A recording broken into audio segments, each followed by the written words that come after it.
Dahil hindi tayo nakapunta sa Paris, nag-ride na lang tayo sa masarap ka-partner ngayong maulan, ang Pares. At nagkaroon na yan ng iba't ibang version. Tara, ride tayo dyan!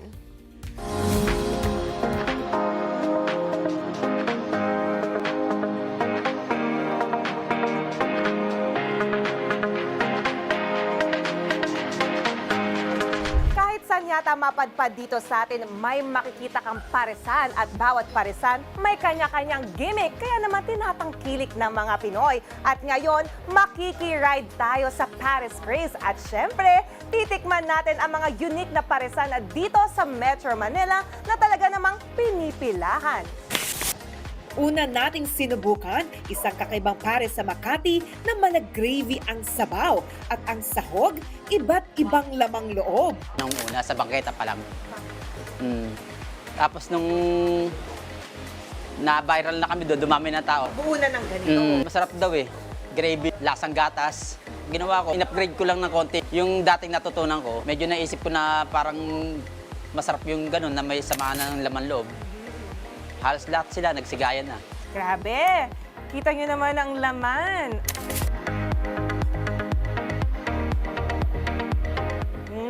Kakaiba talaga siya, mga kapatid. Nangingibabaw yung gravy. Ang sarap. Medyo malasa po kasi, ma'am. Masarap. Ubos. Kasi pinagkukumpara namin. Mas sulit siya dito. Yun naman, masarap naman pala siya. Sulit. Kasi sa ibang pares, laman loob lang talaga siya. Isang sandok lang siya.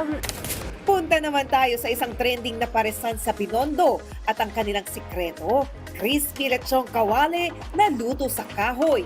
May kalaman din po ako sa bagnet. Sabi ko po, pwede naman po palang isama yung lechong kawali sa pares.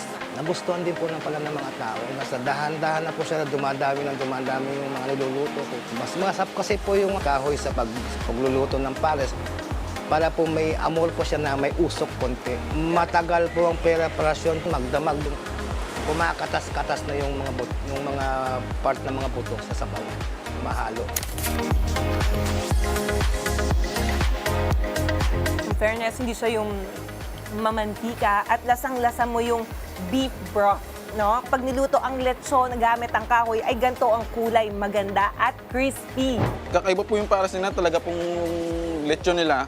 Solid yung laman. At masarap. At sabaw pa lang, ulam na. 5 beses ko na po ito kasi masarap po talaga. Tsaka yung timpla, masarap din po. Tsaka panalo po sa presyo niya. Pasok po sa budget. Ang pares o beef stew na tinernuhan ng kanin at sabaw, matagal ng paborito ng mga Pinoy. Pero bakit nga ba ito nauuso ngayon? Ito ang hinahanap ng ating mga mamamayan bilang isang uri ng pantawid gutom.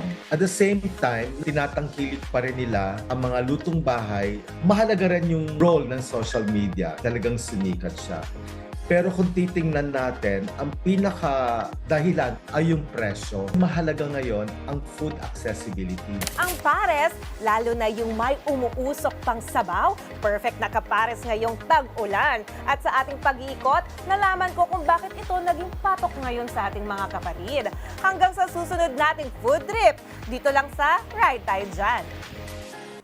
Mga kapatid, Jania Lipon po, laging maging updated sa latest sa entertainment and lifestyle para maging una sa balitaan. Bisitahin at mag-subscribe na sa social media pages ng News 5.